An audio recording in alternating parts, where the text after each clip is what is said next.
Caso Stan Romanek.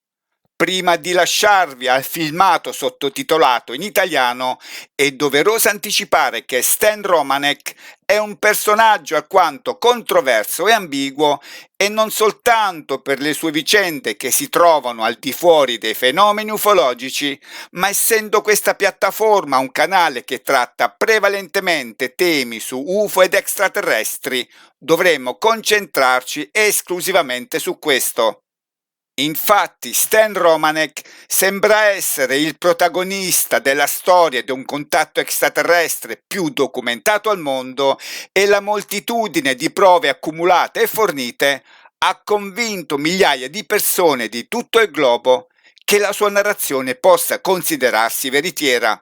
Questo documentario accompagnerà il pubblico in un viaggio attraverso il passato, il presente e il futuro di Stan, con l'obiettivo di aiutare il mondo a capire che nessuno sceglie consapevolmente le sfide che Stan e la sua famiglia hanno dovuto affrontare.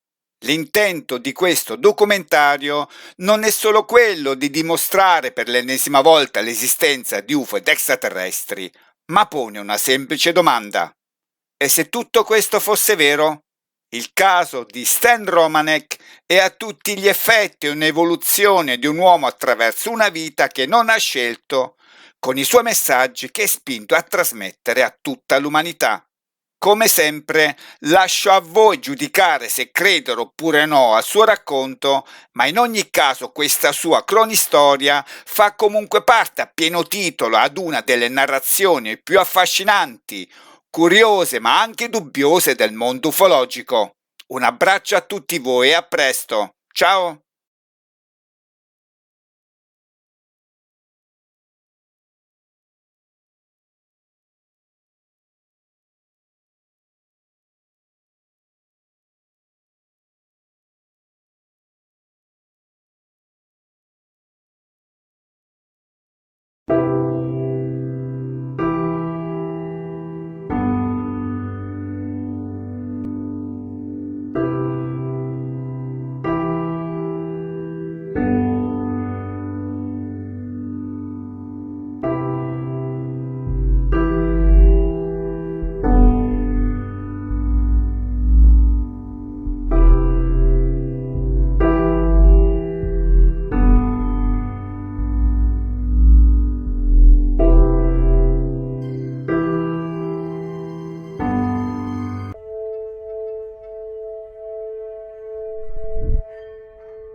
Okay. Oh my god, I'm shaking like a leaf. I hope I can get this. I hope this is working. Please be working. Please be working. Okay, I gotta calm down. Mark, wait until you see this. You're gonna have a frickin' canary. Okay. Alright. I am on my way up to the mountains to take some videotape to show Lisa. And it is December 27th, I believe, and I believe this is Jewel, and oh my god, I'm shaking. Saw something kind of out of the corner of my eye, just skirting power lines. It was tilted and straightened out and shot straight up into the air. And okay, let me get a better view of where I am. Okay. Here's the power lines. And if you look, oh, where is it? Where'd it go? Son of a bitch, I hope I didn't lose it.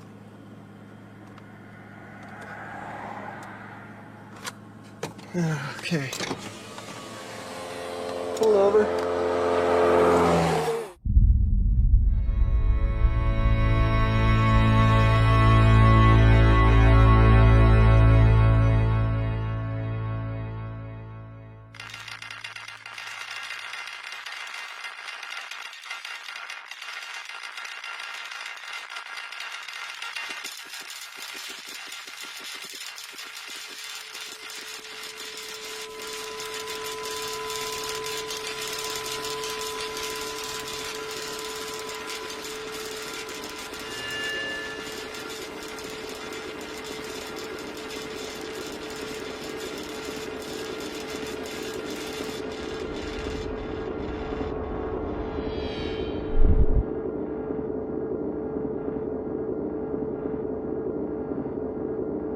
I actually noticed it as I was turning into come up to Daniels Park. Just kind of caught out of the corner of my eye and didn't really pay much attention to it. But I really got a good glimpse of it as I was coming up there's a steep hill just right before you get up to the top of Daniels Park. And I could see the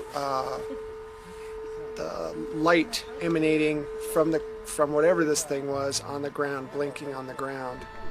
It lit up the whole area. There it is. There's the thing that's been following me. Oh shit, what is that? Yeah. Look at that, it's so close right here. Where did it come from? I don't know. The girl saw it. There it was, and the girl saw it. They said the aliens had no idea what they were talking about.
I can't tell you what this is. I have to convince myself of what I keep seeing.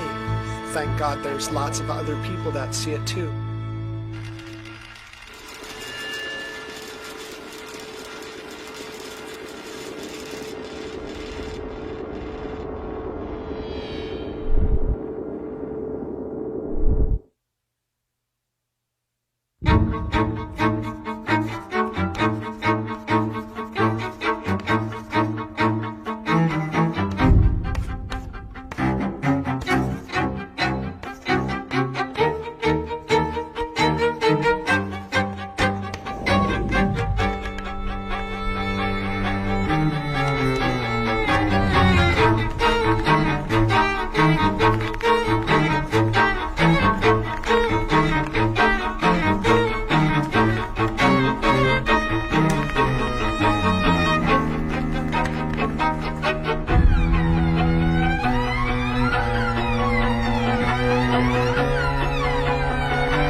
Day before yesterday, when I had the sighting over over my work, actually, when my boss first saw it, that night, something must have happened because I woke up in the morning and I had some indentations in my back, and I didn't notice this actually. My sister noticed it, but I noticed that I had sores around my wrists, like I was been roped or had been handcuffed or something. Okay. And it's healed amazingly fast.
Cool.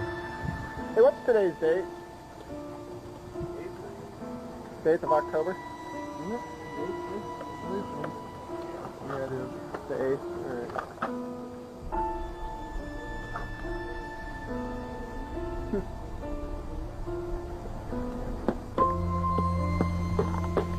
I don't know, personally I think it's a little fishy that something happened and just the next day they come and replace all that siding.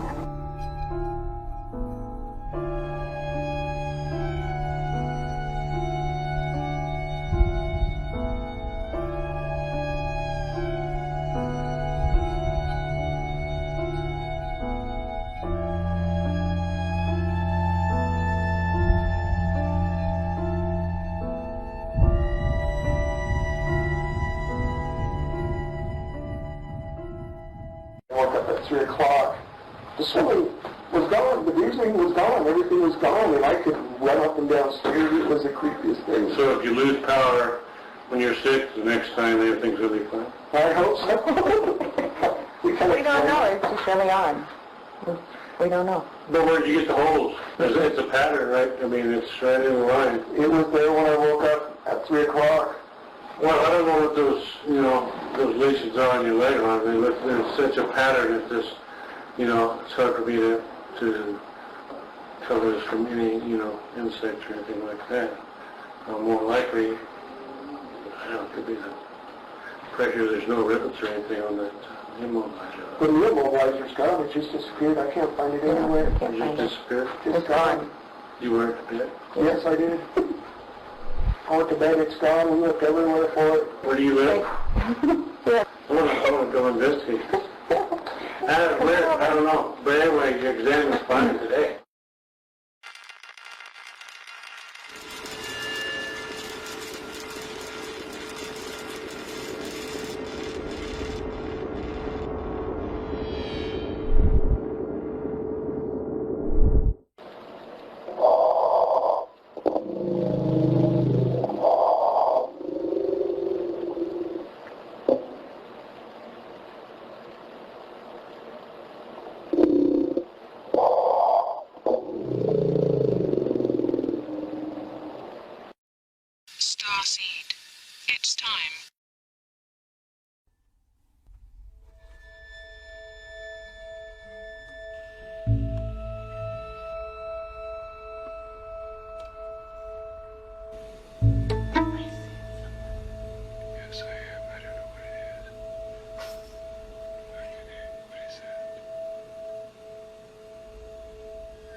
Okay, today is May 5th, 2005. We have problems with our speakers buzzing all the time, and I wanted to let you see and hear for yourself.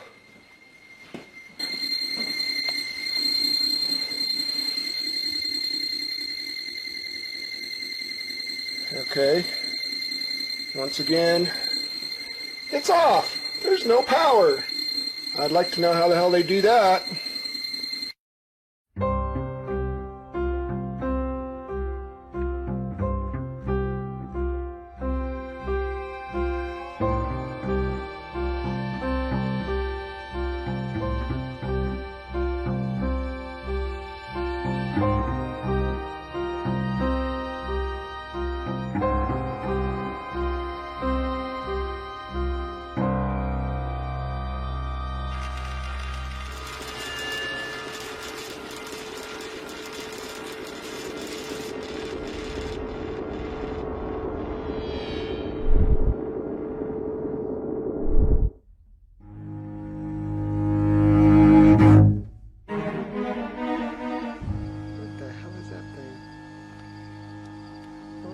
Shit. Oh my god, there it is. Oh my god. Oh my god.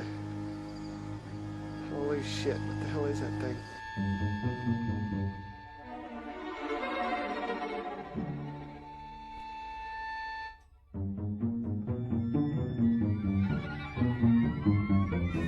What I got here?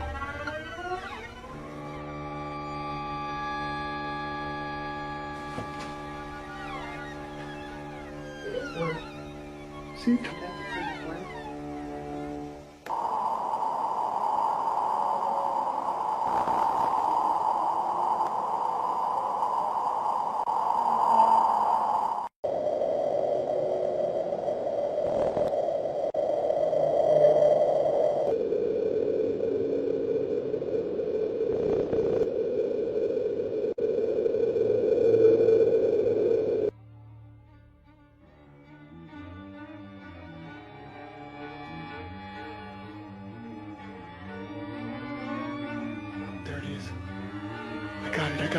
I got it. That's the same freaking orb. I gotta go over here and see if I can get it better. It's the craziest thing. There it is. There it is. I'm gonna zoom in.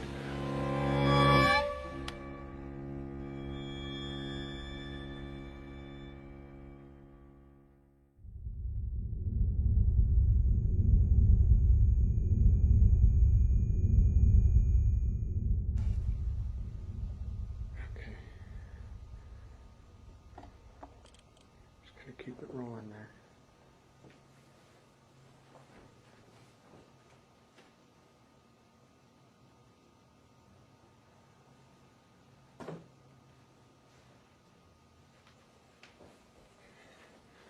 All right, I'm gonna go to bed.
Something all past her.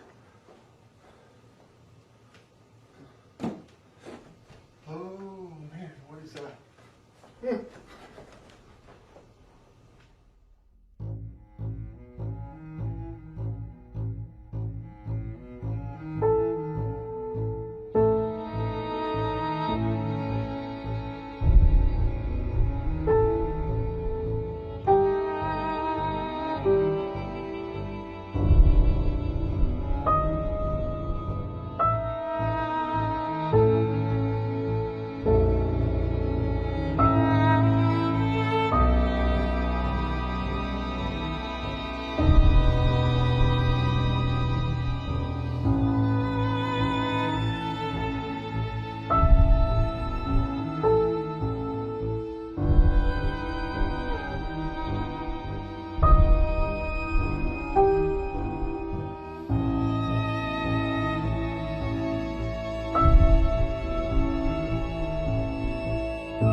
No, nobody outside.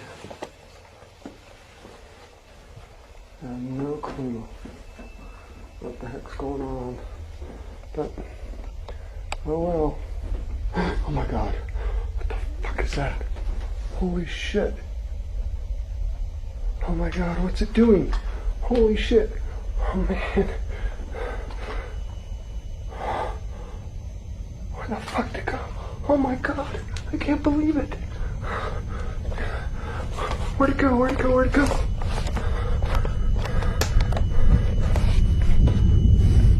Holy shit. Oh my god.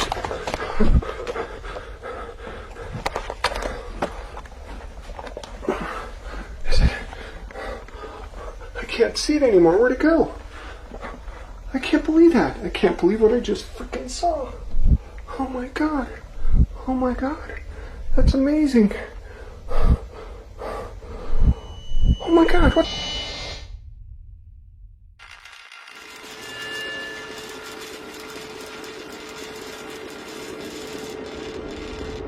Message delete. Press 7, reply. Press 8, save. Press 9, more options. Press 0. Resave. Urgent message. I apologize for being so forward. It did not take us long to get your phone numbers. Our surveillance is mostly for passive monitoring, but it does come in handy. I cannot tell you who I am for safety reasons, but I can tell you that your perceptions of Stan Romanek and his experiences are real. As you have probably noticed, Stan is slightly different. The way he thinks, the way he perceives the world, seems to be a little more advanced than usual. The interesting thing is that Stan has no idea who he really is. Okay, Lisa, hit the button. 1 old message. Hello, Stan and Lisa. My intention is not to scare or alarm you, but to warn you. It is great that you are back in Colorado, but Colorado Springs was not a good idea. It seems you have moved into their backyard. Now it is easy for them to get to you. I know how stubborn you are, Starseed, but please heed this warning and know that Lisa and the children are at risk also. Now listen, Starseed. You know you are different. Follow your instincts and stay alert. This is too important. Soon it will all be revealed. And Starseed, do not be afraid of what you are.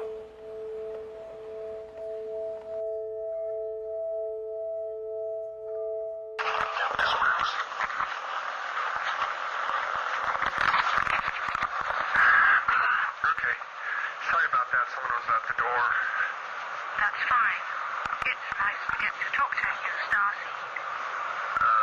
Who is this? Who I am is not important, but let's just say it's someone with your interests in mind. My interest in mind? You have my interest in mind. Why don't you send me money? Money. Money can be tracked. You're smart. You will be fine. Just stop being so stubborn. Stubborn? Who is this? They're tracking us. I have to go. Good luck, Starseed. Who is this? Hello? Hello? This is freaking nuts. Lisa! It was her!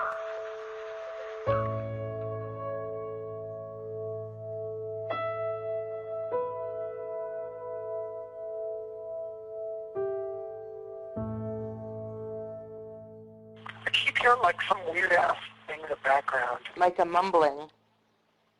Something. Yeah. Are you still there, Heidi? Yes, I am. What the hell was that? I don't know.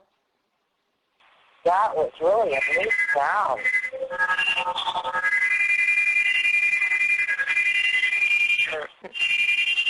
It's that. It's making me feel weird.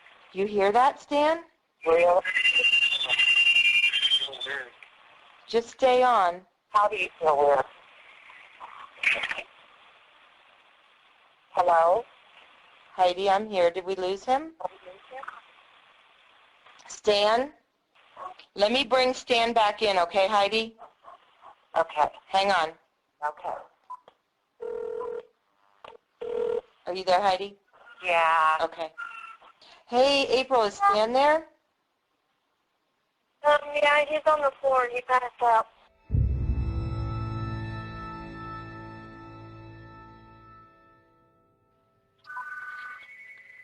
Hello? Victoria. Yes. Please tell Starseed we are sorry. We did not mean to affect him that way. It is to help him transition into the next step.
Hello?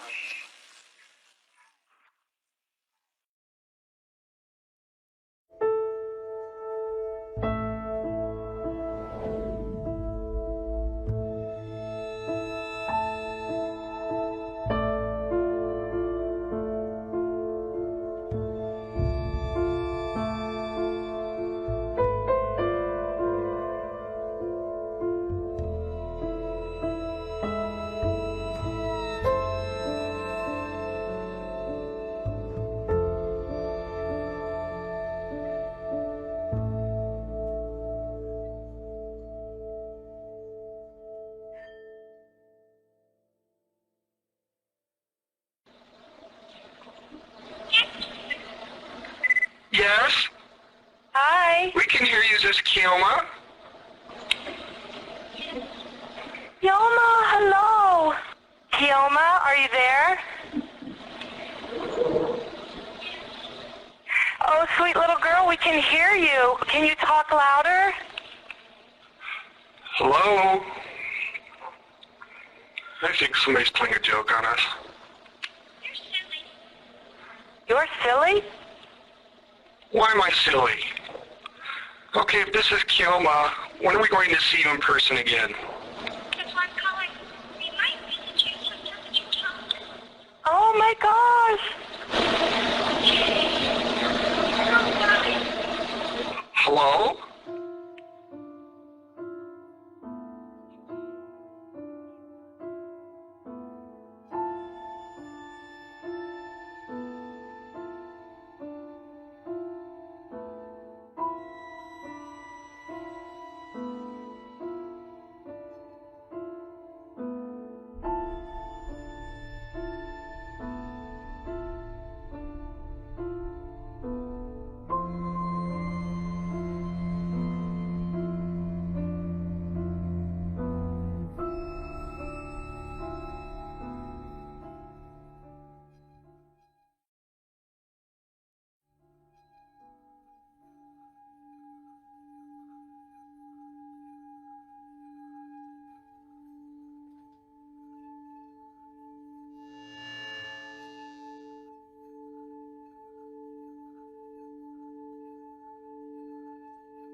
One thing that I think strikes a lot of people, and it certainly did me when I met Stan, is he's just a normal guy.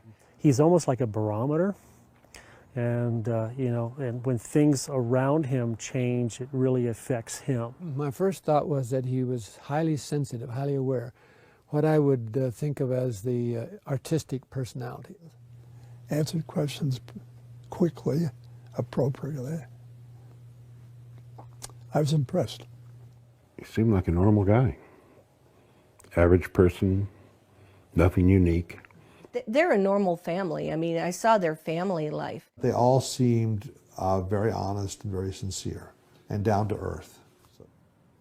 He wears socks, he wears shorts, he wears shirts. You know, it's not like an abductee is somebody who wears a tinfoil hat. They don't have moon boots. You know, he's very normal. But he has abnormal things happening to him, around him, but more for him. You know, it's pushing him to do something very important, not only for himself, but in a way for humanity.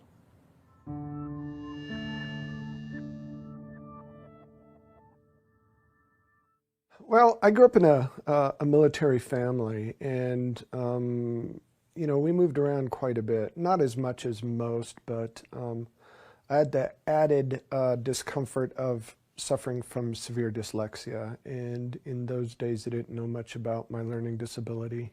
And they don't even think it's a learning disability anymore, but I was always put in classes with, you know, in special ed classes with the retarded kids.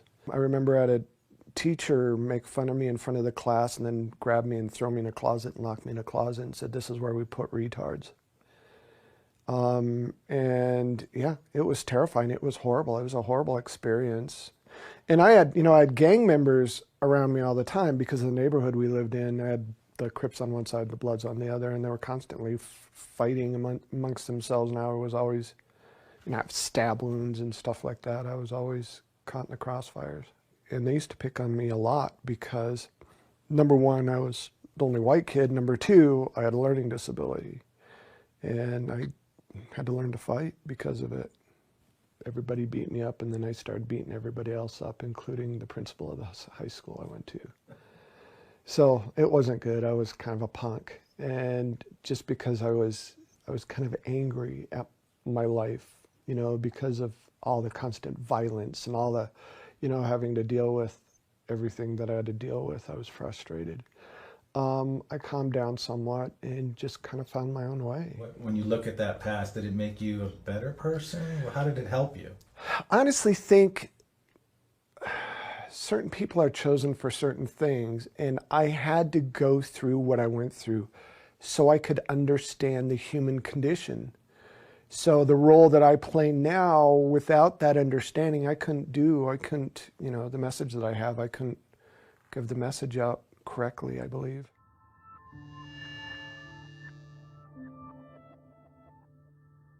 You know, when I was growing up, my opinion of UFOs was, I thought people were crazy if they believed in that stuff. You know, I just didn't believe it. There was no reason to. I didn't even pay attention to it. I was in my own little world, my own little reality bubble, and that's the way it was. I was taught that there's nothing out there other than us. God made us, and that's it.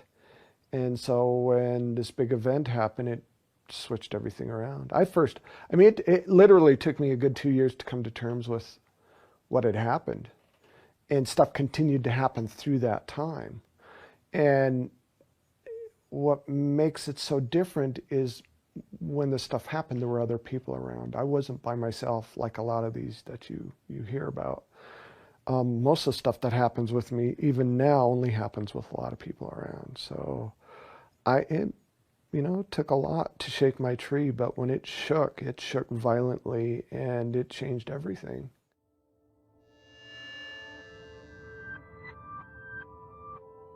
My first official sighting happened December 27th of 2000.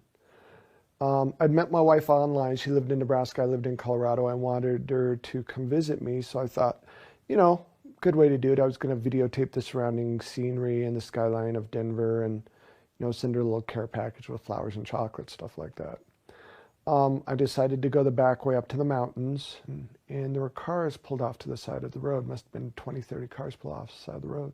And all these people had gotten out, and they were staring at something above the power lines that were off to my left, or I should say off to the south.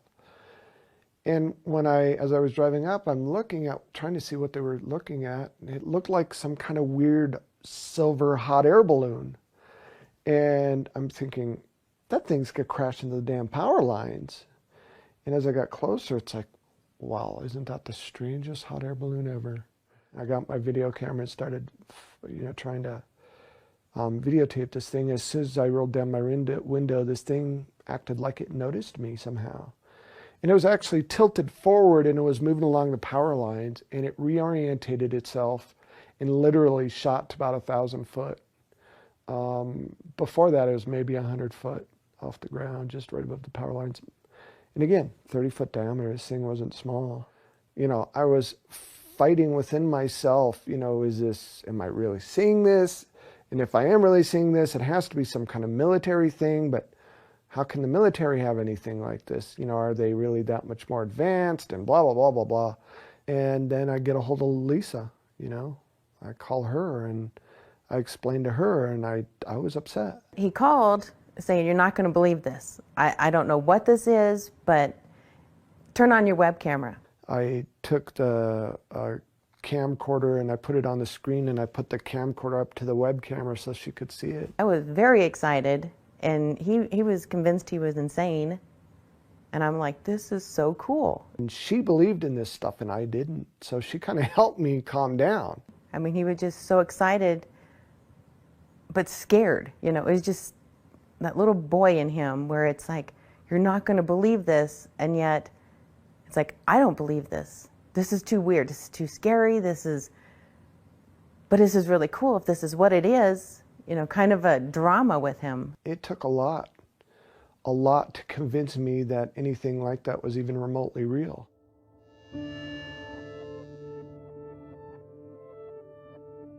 2 o'clock in the morning, maybe 2:30. And they must have been knocking for a while because I'm a heavy sleeper, but they knocked long enough that it woke me up. And I thought, first thing I thought is maybe my friend ran out of gas and he had to walk back. Maybe it was the neighbor, they were drunk. I wasn't sure. Got up to answer the door, and I noticed as I, start walking down the hall, my sister had already answered the door. And I looked past my sister, and there were 3 people standing outside. The first thing that popped into my head is, oh my God, they're here to rob us. They're going to rob us. And I'm yelling at my sister, don't let them in because they're going to rob us. And as I get closer, I realize that eyes are kind of just slightly open, mouth just wide open, and she's staring at the ceiling like she's still asleep or something. And I'm yelling at her, and she's not moving. And then when I get really close, I realize there's a female and 2 males. And I got to tell you, I was really scared. I mean, I was really scared because I had just come to the realization that UFOs were probably real.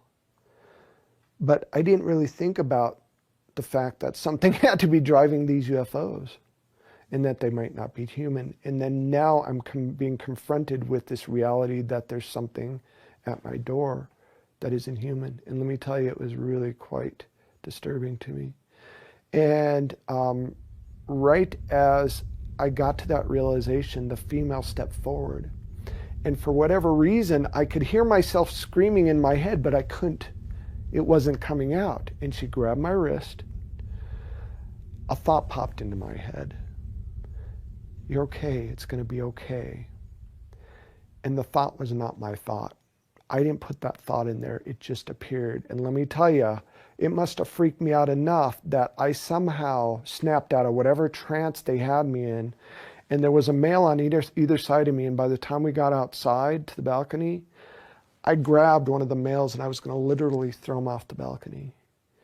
And I felt the light tap, like somebody was tapping the back of my head, and I woke up somewhere else. I don't know. I mean, it's really bright. Mm-hmm. It's like really bright. Where's the brightness coming from? All around, really bright. I'm kind of stuck to a wall. I think it's a wall. I can't tell. What makes you think you're stuck to a wall? I can't move my arms. I can move my head. I can move my body. That's like I'm sucked or glued to the wall. You know, you go to an amusement park and you those centrifugal force rides that spin around and you're stuck to, that's what it felt like to me. But it was incredibly intense. Something around my wrist. I'm trying to get free. I can't get free. And is it just around your left wrist?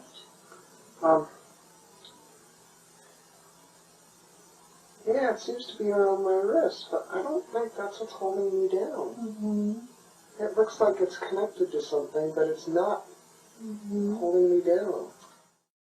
I could move my hands, I could kind of move my hand, move my feet a little bit, but I could not get free of this wall. And when I looked, it looked like it had quarter-sized copper pieces about their space maybe a foot apart, all over the wall, just peppered the whole wall. And I had these copper bracelets on my ankles and on my wrists, and they had these tiny filaments, almost like hair-like filaments that were going to the wall. And if I wanted to, I could have snapped them, but for some reason, I was stuck, so I couldn't do anything. I couldn't move. Well, they're turning me over. They're like turning me around, and I can't seem to move very much. And they're doing something to me. And they turned me around, and they started doing something to my back that hurt, really stung really bad, like they were cutting me or something. They're sticking it really far in my back. How can you tell how far it's going in? It hurts. So you can feel it. Yeah, but it's weird. She puts her arm on me and then relaxed a little bit. And I felt another tap on the back of my head, and I woke up in the middle of the room on some kind of platform with the female standing right there. And she looked at me, tilted her head. Suddenly, an explosion of thought literally filled my head. It was so intense, it knocked me over, and I almost fell off the table.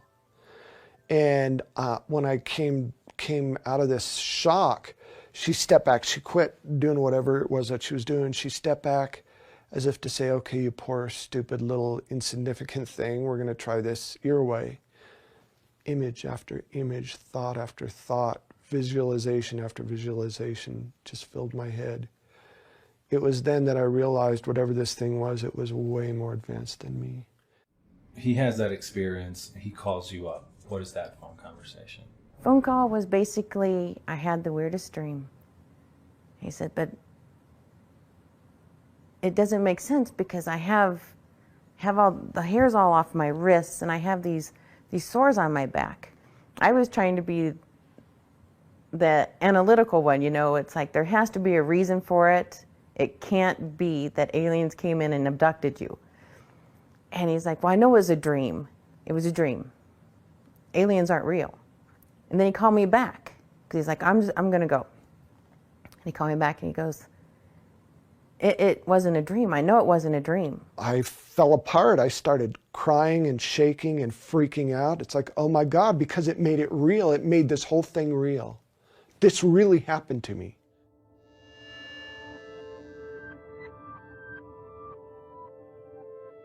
You know, when Deborah took me through the regressions, I started reliving all the pain. I started vividly remembering everything, every nuance, every sound, every painful experience, everything that happened. The most profound thing that happened to me was the part that I started writing down these symbols that I had stuck in my head.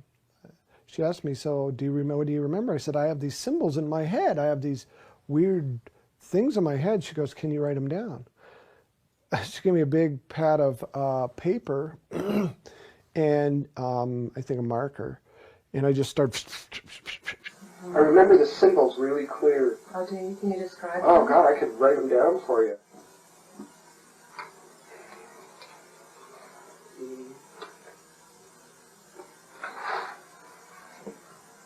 Okay. These are the images that I got in my head.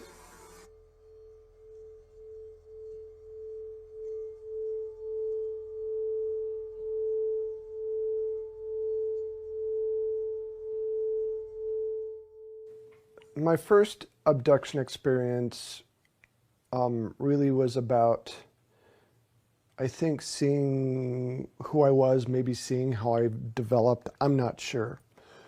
The abduction experiences after that seemed to involve reproductive stuff. They're really fascinated with our reproductive abilities and fascinated with our genetics for some reason.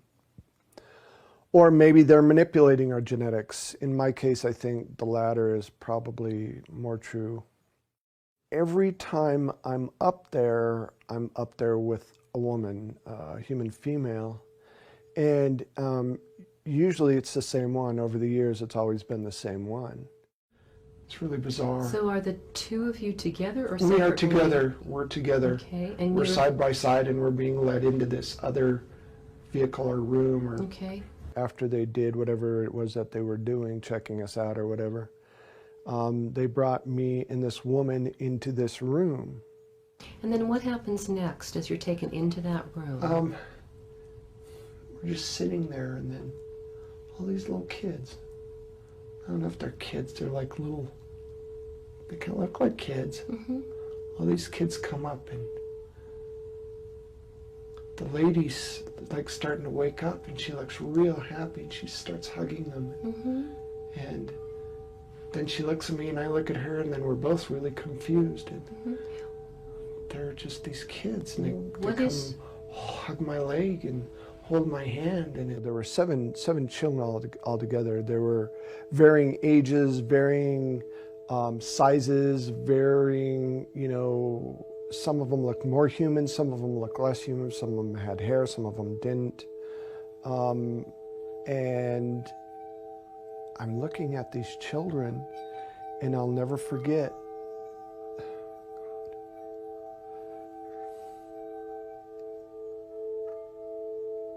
every single time I talk about this, this one little girl comes up to me and hugs my leg. And I'm looking down at this beautiful little child hugging my leg, and I realize that this kid looks like me, and she's beautiful. But she's different because it's all about the eyes. She has these huge, oversized, almond-shaped, slanted, so blue, they're almost violet eyes. Beautiful blonde hair, and she's just clinging onto my leg like, please, please don't let me go. I don't want to leave them behind. You don't want to leave who behind? The babies. The babies? What are you feeling right now besides the fact that you don't want to leave them? They're crying. They're crying? What tells you that they're crying? I can see them crying. They're reaching for me, and they're making me go. Mm-hmm. The children are making you go? No.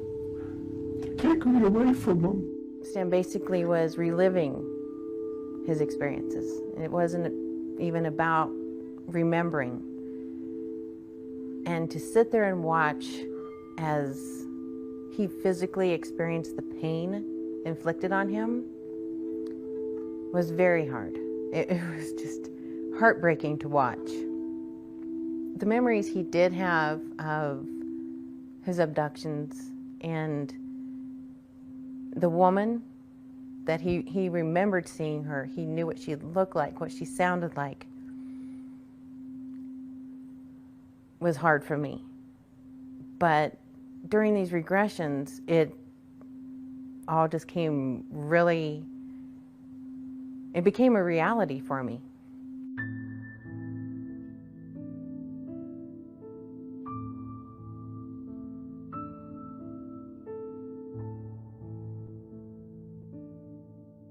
They kept looking at her, and Lisa watched me, you know, looking at her. She goes, you know, what's up? And I said, I know her from somewhere. I mean, I don't know where I know her from somewhere. And then it hit me like a lead balloon, like a ton of bricks. She was the woman I was with all this time, every time I was taken. It was the same woman.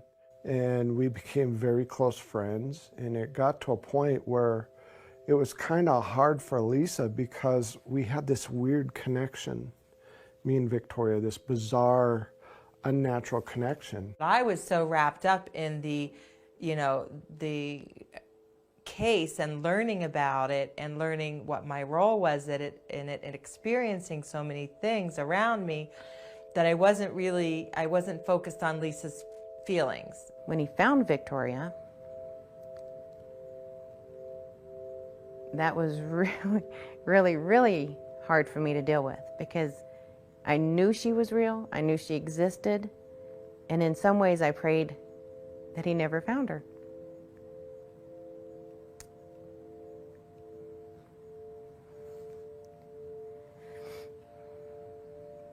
Because for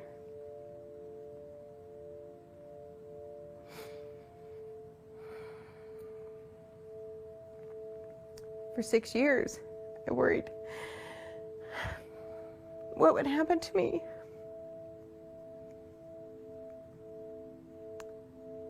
As his wife. And then when it happened, all my fears started to materialize. It was like this new courtship. It reminded me very much of when Stan and I met. The hours of conversations, and they had a connection via 7 children that Stan and I didn't have. There were some instances where Stan and I would have be in a deep conversation, and it's like she couldn't put a wedge through us because we were so focused on this scenario that we were involved in and trying to learn more about it. So I think there was jealousy, but it stemmed from probably just knowing that Stan had had experiences with this woman, me, up there. Victoria and I mean, we had some rough spots where my jealousy and my anger was very evident to anyone in that house.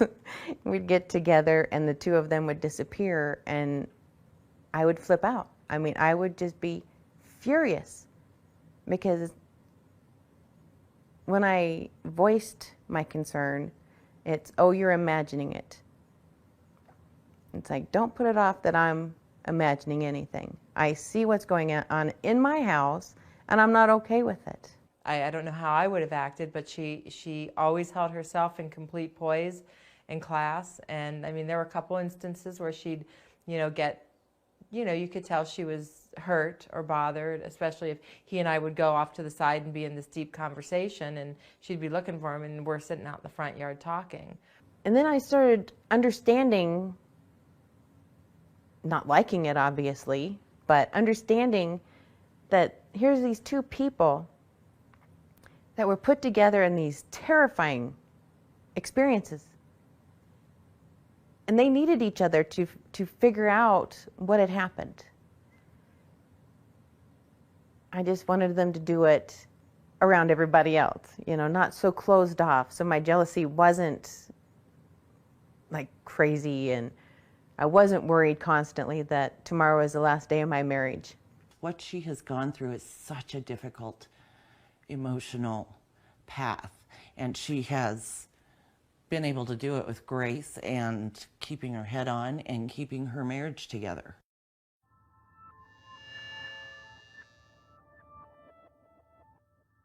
I have never doubted that my husband loves me more than anything else. And he knows that, obviously I'd give my life to support him. I would never lie for him, but I will support him. I'll back him up when he tells his story, when it's true, and the events are accurate. Otherwise, I call him out on it. It's like, no, that's not when it happened. So. Can I interrupt you for that Mm-hmm. for a minute? You just said you would never lie for him. That's right, I won't. To your core, that's who you are. Absolutely. So nothing that has happened in any way, shape, or form in his life and to you has been fabricated? No. Nothing that he has shared with you or anyone else is fabricated. I would not I cannot tolerate liars. I cannot stand deception. I would, if I thought Stan was lying about any of this, making any of it up, I would have walked away faster than anything. Love or no love. I wouldn't do it. He's not lying. Stan, no. When you live with somebody and the person is undergoing trauma and the person, you know, he has physical contact. In other words, this isn't just downloading of aliens. This is physical marks and physical problems and physical interaction. The person that's the closest to you knows whether you're lying or not, and she is actually, she and the family, all the family, know that this is a real phenomenon. Now, whether some of it has been done to him to confuse him, and half of it is disinformation, or some of it is copycat, we don't know that, but we know some of it is real. Do I believe everything that, you know, that's happened to him? Absolutely not, because I can't investigate everything that's happened to him. But I'll tell you what, out of all the things that he's claimed has happened to him, even if you believe 40%, that's a lot. That's enough right there. Just that 40% is enough to, you know, to believe that, you know, he is an actual abductee.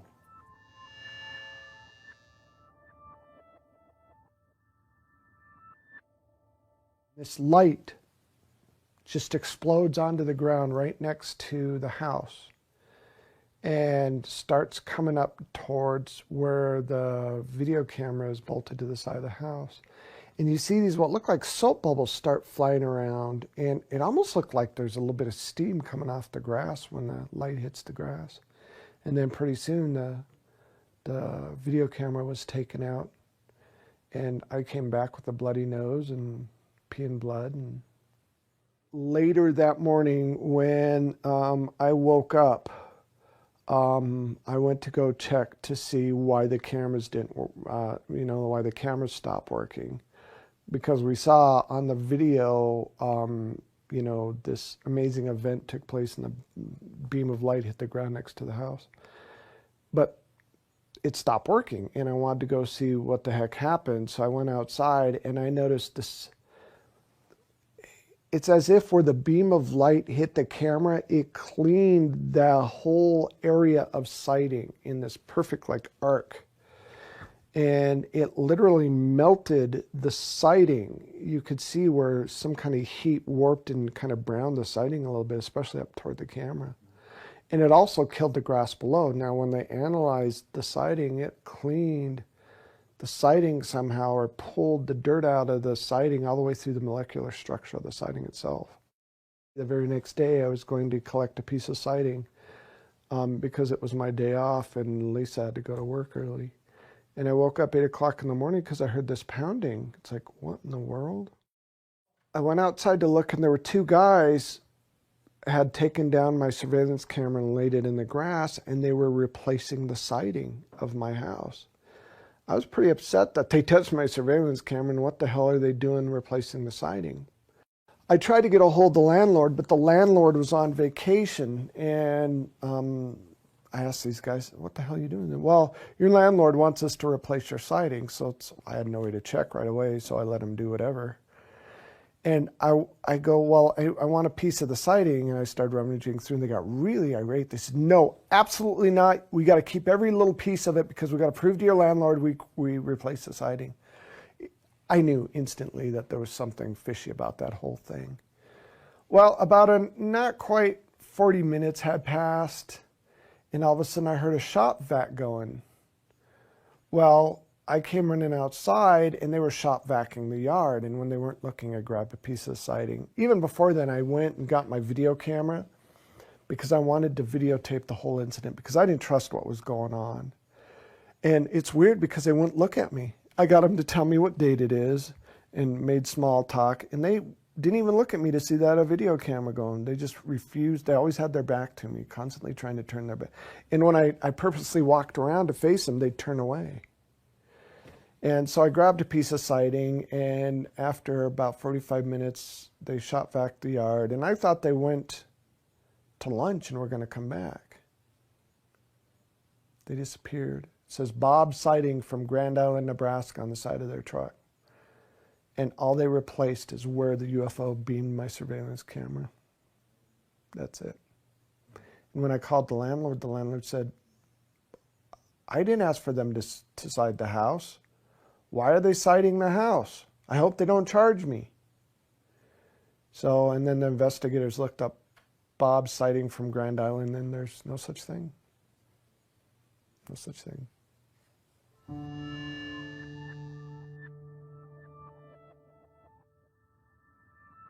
This weird British-sounding voice left a message for us saying that it wasn't safe to live in Colorado Springs. And, you know, I thought somebody was joking around, but honestly, I wished I would have listened, because not long after that, I was riding my bicycle to work, because I didn't live very far from where I worked. And this black SUV kind of pulled up alongside of me as I was riding, and I heard them say something. It's like, oh, great. You know, some militaries, drunk military types trying to start trouble, because there's a lot of military bases in Colorado Springs. Well, I ignored them and kept riding. They were stopped behind a car at a stoplight, so I just went up and over an embankment and drove into the parking lot where I worked, and I was going to go around the building to lock up my bike. Somehow these guys knew exactly where I parked my bike, because they found a back way to get into the back parking lot where they cut me off. It was a guy on the passenger side gets out of the car and says, "You need to keep your mouth shut." And I look at him, I said, "I didn't say anything to you." And I knew these guys were going to start trouble, and you could tell they were definitely some kind of black ops or military just by the way they looked. He started shoving me, and I kind of fell off my bike a little bit, and I heard him talking about the alien stuff, and I said, "I can't shut up about this stuff. That's ridiculous." And so he started swinging, and we got into a tussle, and you know, I grew up in Southwest Denver, so I kind of know how to fight a little bit. And then the guy behind the passenger seat, there were 4 of them altogether, got out and did all these kung fu karate kind of moves, and I actually laughed at him. I think it kind of pissed him off a little bit. But he came at me, and I had a bike chain wrapped around my seat that I locked my bike up with, and I just started wailing at him. And I honestly thought I killed him, because he was on the ground jerking around and shaking really hard like he was having convulsions or something. And I felt this intense kind of weird tickle pain thing on my lower back, and I hit the ground. And as this was going on, people were driving by watching this happen. Somebody called the police. The police were there almost, oh geez, within 5 minutes of these guys picking up their buddy and throwing him in the van, their whatever SUV, and taking off. Come to find out, they actually tased me. And that's why I fell to the ground. And one person tried to follow them and lost them. So there was a police report made, and ended up with a broken wrist and a broken nose. And, you know, I wished I would have listened to that call.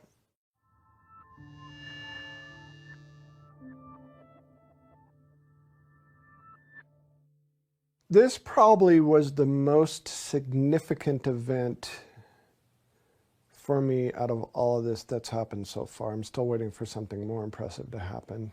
It started out, I was painting the eave of my house, and I had grabbed for, I think it was for a brush to kind of brush the old paint off the eave, and I kind of fell off balance a little bit and literally fell 12 feet onto the ground, and I tried to catch myself. Trouble was, there was a wheelbarrow full of bricks just right beneath me, and I twisted my leg just right and tore the anterior cruciate ligament in my hamstring of my right leg. Went to the doctor. They told me I was going to need surgery that next Wednesday. I think this happened, I think it happened on a Friday, so I was going to need surgery that next Wednesday. I had to wait through the weekend and everything. Tuesday night, something happened though. Usually when I get taken, what will happen is, for whatever reason, whatever power or whatever technology they use seems to blow the circuit switches, blow the breakers in the house. So Lisa woke up in the middle of the night because I was gone and all the breakers were blown. She could hear the breakers go or something. I don't remember exactly what woke her up. But when she tried to find me, I was completely missing. I was gone. I was nowhere to be found anywhere. She looked everywhere for me. She eventually got all the breakers flipped back on, all the lights back on, and she came in the house, and I was standing dazed, kind of dazed in the middle of the living room. Now, to me, I woke up and I was looking for Lisa. In reality, I was already missing, and Lisa was looking for me. We didn't really give it any more thought. We didn't give it a second thought. And we decided, you know, we'll just go back to bed. You know, it could have been a fluke, who knows. Well, the next morning, Lisa, I couldn't work because of my knee, so I was off work. And Lisa had to get up fairly early to get ready for work. So 6 o'clock in the morning, she got up and she noticed this circle in my yard. And it kind of looked like the same circle that we had in our yard from a prior abduction. Now, what's interesting is Lisa woke me up to come look at this circle. And she was looking at me weird, and I walk up to the window and I'm looking, I said, that's just crazy. How'd that get there? And Lisa goes, do you notice anything different? I go, yeah, there's a damn circle in our yard. She goes, no, do you notice anything different? I'm looking at her like, what are you talking about? So she goes, come here. So I walk over to her and it's like, hey, where'd my knee brace go? Where'd my cast go? And how come my knee doesn't hurt anymore? And how come it's swollen anymore? And why in the hell do I have 5 holes in the back of my leg? There was hardly any bruising left. My leg felt a little stiff, but after a while it stretched out and no pain whatsoever. Well, they found my knee brace a few hours later when the researchers came over on the side of the house, literally melted into some bricks, including the aluminum rods were all melted. And bits and pieces of it were found in the field behind our house and some of it on the swing set that was in our yard, as if this thing was thrown out of some high place and it just landed on the side of our yard. Well, the funny thing is I had to call the doctor to explain why I didn't need surgery.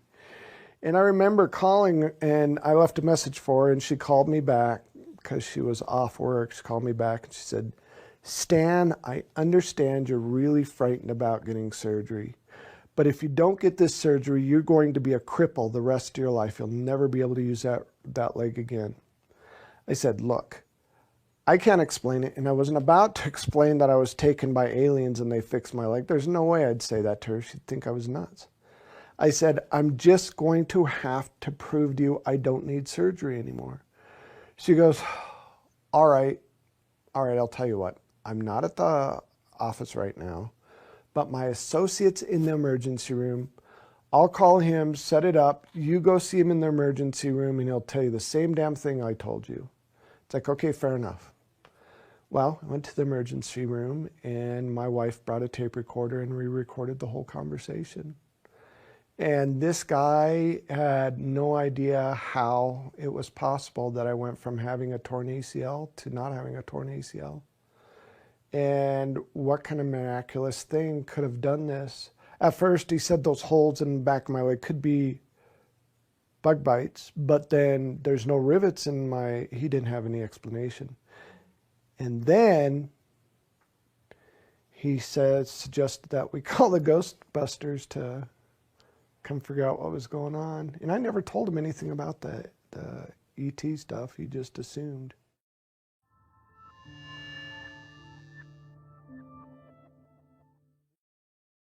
This video was pretty much the piece of evidence that put me on the map. It's also the one I get the most, what's the word? the most crap for, basically. You know, the debunkers try to, and the skeptics just will pick that thing apart. How it originally started, I got married, moved to Nebraska, and I was living in a town called Kearney, Nebraska. And I was watching TV and got up to get a drink of water when I noticed movement outside of one of the windows. And it's like, why the hell would somebody be looking in our window late at night? And then the first thing I thought was, oh my God, we got a peeping Tom trying to see my stepdaughters. This literally went on for months, good 3 months, maybe 4. Called the police, neighbors knew about it. It got so bad we set up little booby traps outside. And every time, you know, we heard a noise, we had a bat by the door and we'd run outside, but nothing. One day, one of the researchers said, hey, you've got a Sony Hi8 camcorder with night shot on it. Next time you see movement out of one of the windows, put on it, grab your tripod, put on a tripod, point it toward that window and see what you can catch. Well, it happened, and I grabbed my camcorder and put the camera on the tripod and pointed it toward that window. And I went to the bathroom. I was sitting at the edge of the bathtub reading a magazine because I really wanted to catch this guy. I wanted to give him a little time to look in the window. And I was reading the magazine, and there were 2 flashes of light. And the second flash of light was so bright, it almost blinded me, and I had the door almost all the way shut. It's like, holy crap. So I looked, and I kind of ducked back, and then I kind of looked again. I see this head pop down, and it's like, yes, I got him. Finally got the little son of a gun. And I went to go look out of the window to see if I could see this guy, and I saw what I thought was a small child running toward the backyard. Whatever it was clipped the bush next to the house and stopped as if it heard me or something and slowly looked back at me. And what's interesting is I thought it was a full moon because I had a real good visual of this thing, whatever it is. And come to find out there was no full moon, so it might have been something else over our house that night.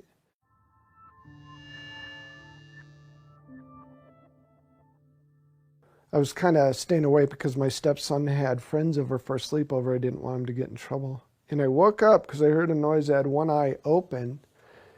And I'm sitting there going like this, and I see a naked figure run into my kitchen. I'm thinking, what in the heck is my stepson doing? I thought his friends dared him to do something, and I was going to go find my camera to blackmail him because I wanted to catch him on camera. I went upstairs, and they were still asleep. I kind of woke one kid up, opening the door. I said, I heard a noise, and then went back to sleep. Went back downstairs, made sure, there was nobody messing around with me. I was just about to turn off the camera when I see this figure looking at me through the sliding glass door, blinking, moving. It's like, that's got to be somebody in a costume or some kind of puppet or something. I got closer. He closed his eyes slowly, and as if he was trying not to make a sudden move, he slowly just moved off to the left and disappeared. It's like, holy crap. So I'm looking outside to see if, there's somebody holding like a puppet or something, and there's nothing. I went to the kitchen, and there were maybe 3 flashes of light that you can see reflecting off the windowsill of the kitchen. And I woke up on the ground 45 minutes later, only remembering seeing the flashes of light. I didn't remember actually being in the window till I looked at the VCR.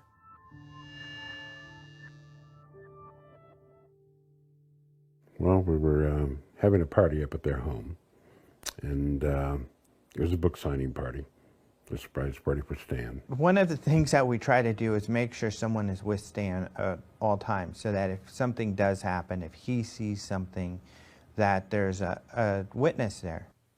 It was raining outside, and I was looking out the window, being really grateful for the friends I had, when I noticed this little girl at the edge of the driveway. Stan had seen the little girl outside, and it was raining. He's like, come here, Victoria, look at the little girls out here. And I'm like, Stan, it's probably just a neighbor kid. Just get in. I'm not going out there. It's raining. You know, and it was after that that I said, I will never not pay attention if Stan Romanek says, hey, look at this. This is unusual. I had my porch light on, and it illuminated the yard up enough that I could see this little girl standing in a gray jumpsuit at the edge of the driveway. She had dripping wet hair, and I'm thinking, it's 9 o'clock at night, it's raining, this girl's wearing a jumpsuit. What parent in their right mind would let their little daughter out in the rain like this? And why is she wearing a jumpsuit, and why is she staring at me? I remember Stan going outside. He said he wanted to go outside for a little while.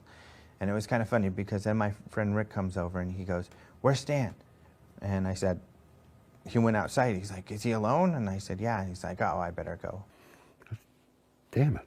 Let me know whenever this happens. So I went outside immediately. I was looking for a flashlight. All I had was my camera, and I was using my camera as a flash because I wanted to see what this little girl wanted, and she ran away again.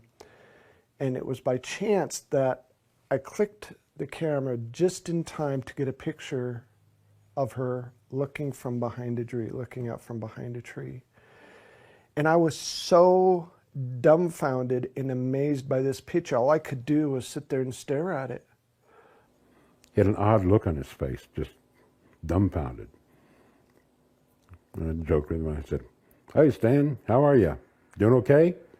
He didn't respond. He just he stared at me. And I was speechless. I couldn't say anything. He goes, Stan, are you okay? And I just showed him the picture. He goes, oh my God, you have to show everybody this picture. This is the most amazing thing I've ever seen. When we got back into the party, I told everybody, I want everybody to listen for a second. And I said, I need everybody's attention right now. Something appeared to have just happened outside. And I'd like every one of you to look at what's on the camera here. And her eyes were really large. They were very large, almond-shaped, human eyes, but very, very large. It was more than a photograph. She was on top of that camera, emoting emotion. It was a moving moment. Many people just started crying. They didn't. There was something so profound about what appeared may have just happened. So this was really strange, and we're all, you know, kind of freaking out about this. Everybody had taken a look. So I kept telling him, let's get this on the computer, let's get this on the computer. Everybody said, go put it on your computer, go put it on your computer so we could see it bigger. I took 2 steps down the stairs to go to my office. Beep! The pictures disappeared. We checked. It was off the camera, not there. The shots before it were there, the shots after it were there. Every single person that was at that party saw it before it disappeared. And then he received a phone call. And then 2 minutes later, the phone rang, and somebody handed me the phone, and I answered it. It's Daddy. Don't worry, I love you. I'm okay.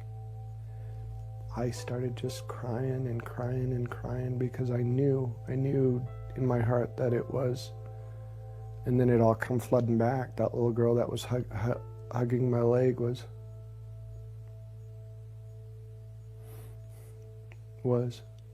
the girl that was there at the party.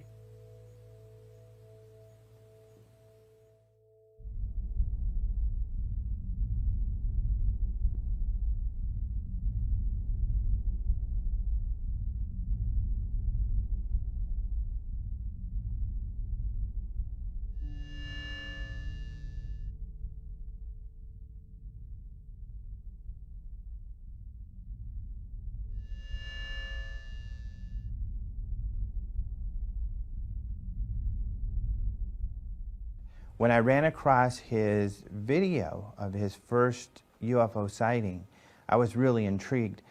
Plus, I was part of MUFON, and I noticed that they had one of their investigators look into it. So really, I kind of, since it was some of the best video I had seen, wanted to look more into the veracity of the video. And I found that it was very credible that the MUFON investigator had found there were several witnesses to some of his first sightings. when you only have a first-hand experience, only one person, and there's not really much you can do with that. That's not the issue. That was never the issue with Stan. There's just so much information out there. It's almost overwhelming. Stan's story is incredible also because it has so much proof. It has so much credibility. I mean, he has not only photographs, films, videos, he downloads formulas. He has it all in that story. That story is a gold mine for an example of perfect contact. There are aspects of the case that are very solid, that it would be impossible for Stan to hoax. Stan is being used to give a message also. I mean, he's being used to say it's real. The stuff that I've seen, the evidence that he has, that I looked at, the people that I've interviewed around him, wow, yeah, he's the real deal, no doubt.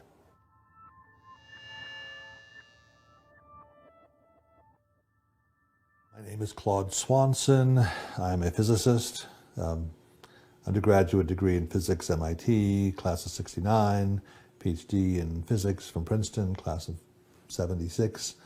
I did engineering consulting with the government through consulting companies for 20 or 30 years. What got me into physics was my real true love, which is what's called unified field theory, which is like the theory of everything. It's like the deepest questions of science, of how things really work. For me, the enduring thing is that if you put together this particular set of equations, you'd have to know a lot about physics, okay? And from what I've seen of Stan, he doesn't. You'd have to know a lot. And there aren't many people who would be smart enough to be able to choose these particular equations and put them together. Most people would pick a random set of equations, you know, or they pick something that looks complicated, that maybe has no meaning to it. These equations actually relate to propulsion and faster than light travel. I mean, I think one thing that they give is a sense of credibility to Stan. That if these equations are beyond what he could come up with on his own, then they are an indication of a higher intelligence interacting with him. The more I have looked into them over the years and the more I've figured out different pieces of it, the more impressed I am that they seem to actually describe how they do some of the things that we find anomalous, how they go faster than light, how they get from some distant star to here. In our current science, even maybe 20 years ago, those things were viewed as impossible. What's been happening in the past 15 years or so is there's a group of leading edge scientific thinkers who seem to be following along a similar path, who, and they're not the mainstream scientists, but there are more and more indications that seem to back up the equations that Stan has been writing. So there's a trend here, a growth that kind of says, you know, these might really work. One of his equations relates to a solution that was found in the 90s by a physicist named Alcubierre, a Mexican physicist, that is the first proposal for how you could take gravity and make faster than light travel from it. He found a solution, a mathematical solution that gives you a warp drive. Okay, that's what they called it. Now, it involves some conditions that are not realizable in our current physics today, but still it's a step in that direction. And as you look more into it, you find, and that's one of Stan's equations. And as you look into it, the other people, Puthoff and Robert Dicke, whose equations also show up in Stan's work, they're also working on the same idea, how to change space-time in ways we didn't know was possible before. Right now, what I'm picking up is that there's a theme. And the theme is that it is possible to get from there to here.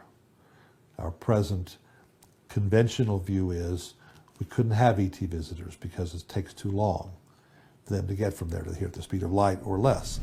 But suppose there are ways of warping space and time or going faster than light. And that's what some of these equations are hinting at.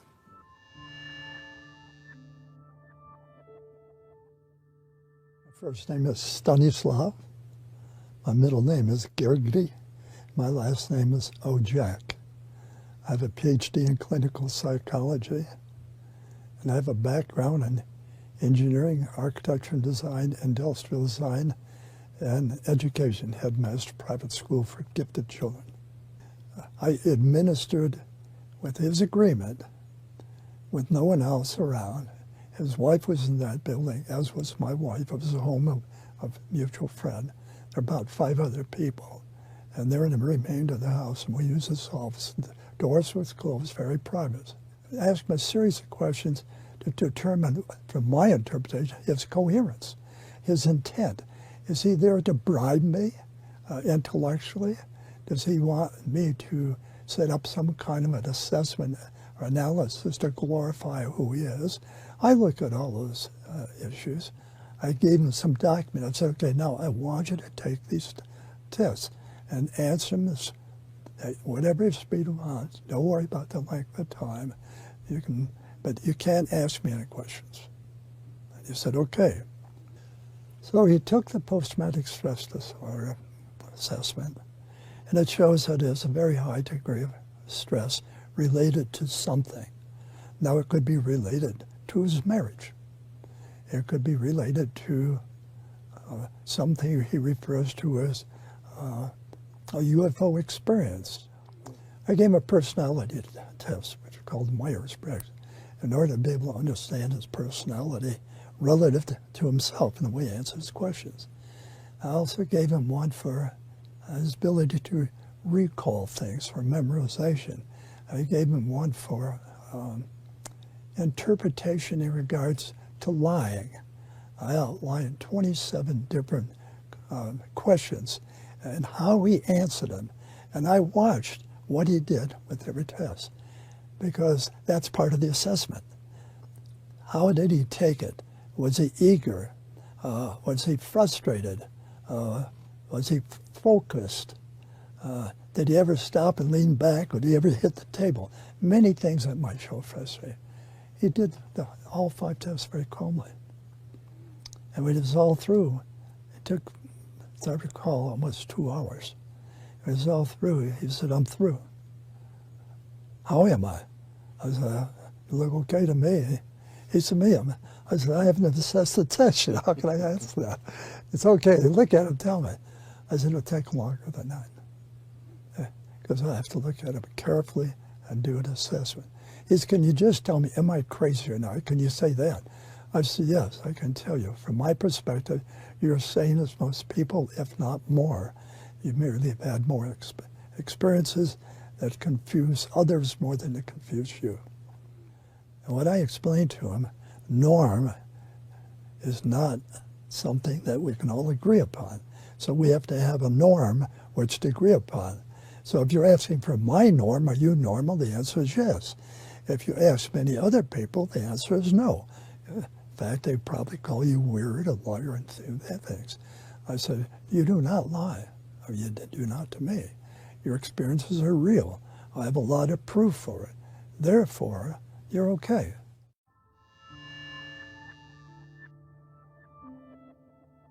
My name is Leo Sprinkle, R. Leo Sprinkle, PhD. I'm a counseling psychologist in the state of Wyoming.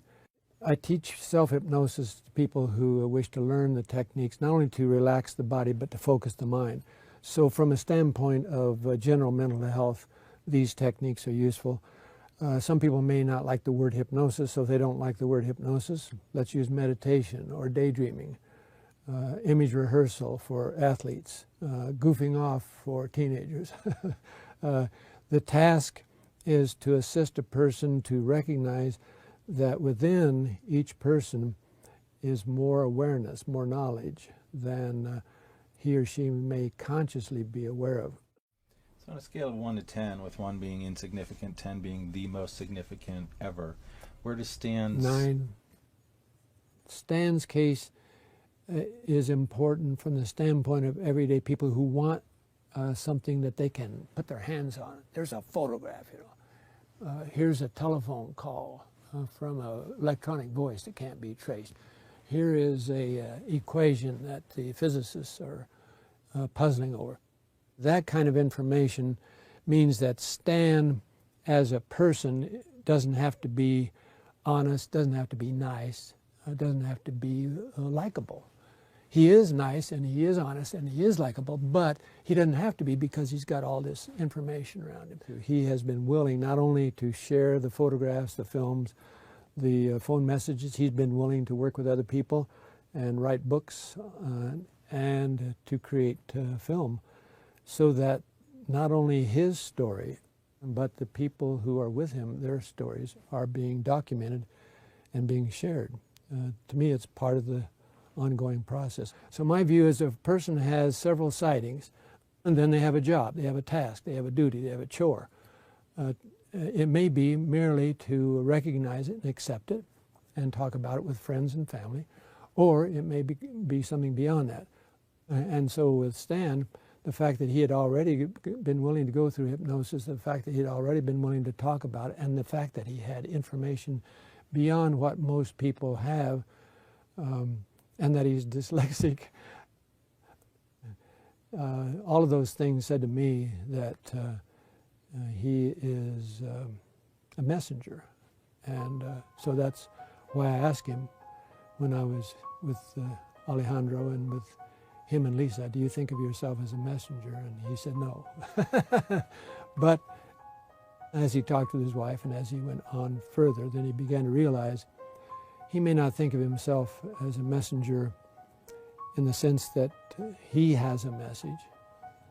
But it's just like when I was a 10-year-old kid, 5 o'clock in the morning, I'm riding my little bicycle and I'm delivering newspapers. I don't know the reporter, I don't know the editor, I don't know the publisher. I'm just delivering the news. And he's delivering the news.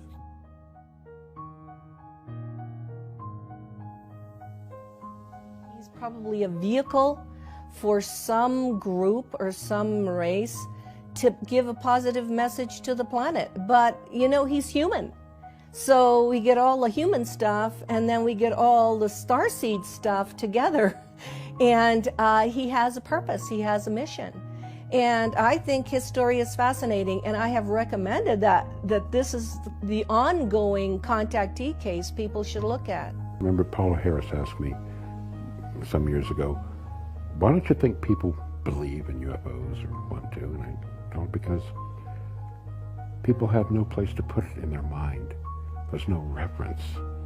And it is of such importance or significance that it would force a person to reconsider all their foundational beliefs. Their beliefs about religion, who we are, what we are, why we're here. People aren't prepared to go through that mostly. It's much easier to go along with the herd, and I've got plenty of things I want to do or have to do, and I'm busy, busy, busy. It's amazing how many people witness unusual events and rationalize them and go about their daily routine. It's our nature. It's the most comfortable thing to do. I mean, I think that there's a growing number of people who are taking an interest in the larger definition of who we are as human beings. There are thousands, tens of thousands of people who've had near-death experiences, who've been dead clinically on the table, the operating table, the heart operations, things like that. They've experienced the other side, as they would say. There's a uniformity in what they're reporting, that there is another side, that we are, they come back saying we are powerful spirits here in these physical bodies trying to have a human experience. There are these higher dimensions, okay, and we're all kind of learning and growing in these experiences. And a lot of what they say seems very consistent with the lessons that are coming out of these ET contact cases, trying to learn who we really are as human beings, to expand our own consciousness, our own understanding.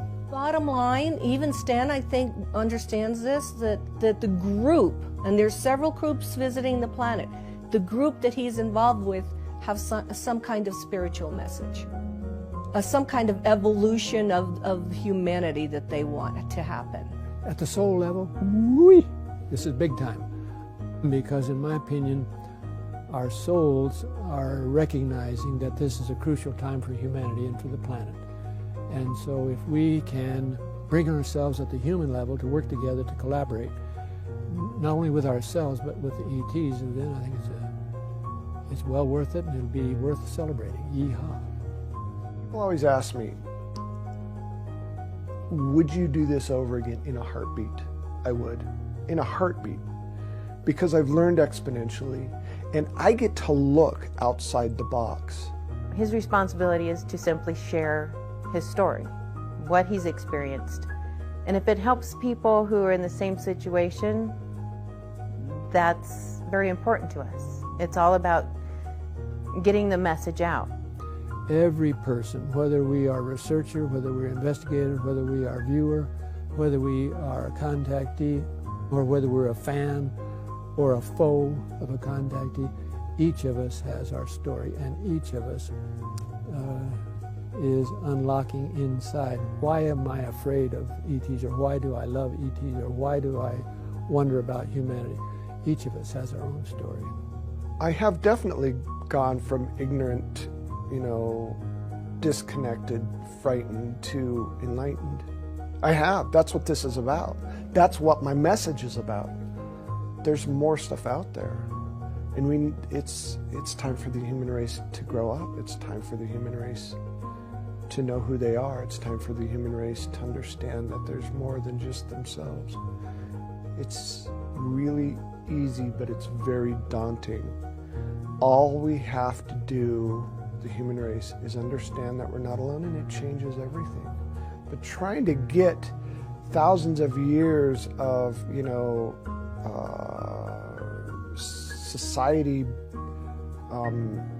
ripped out of you is going to be tough, because we've been taught these certain things through religion and through all these other control mechanisms that we're supposed to think this certain way, and it's not benefiting us at all. And so, the message is there's more out there, and it's time we know it.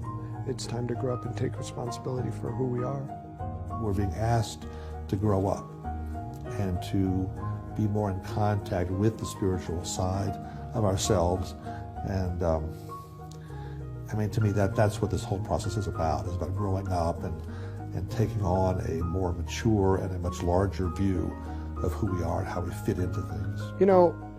From the bottom of my heart, I just want to help the human race. It's just, I get lost sometimes. I don't know if I'm doing the right thing or the wrong thing. I just try to wing it as best as I can. But really, when I realized my role in all this, I felt honored to be a part of it. And I still feel honored to be a part of it. And I pray every day that I can somehow make a difference in what happens to this wonderful race, this glorious race, because it's important.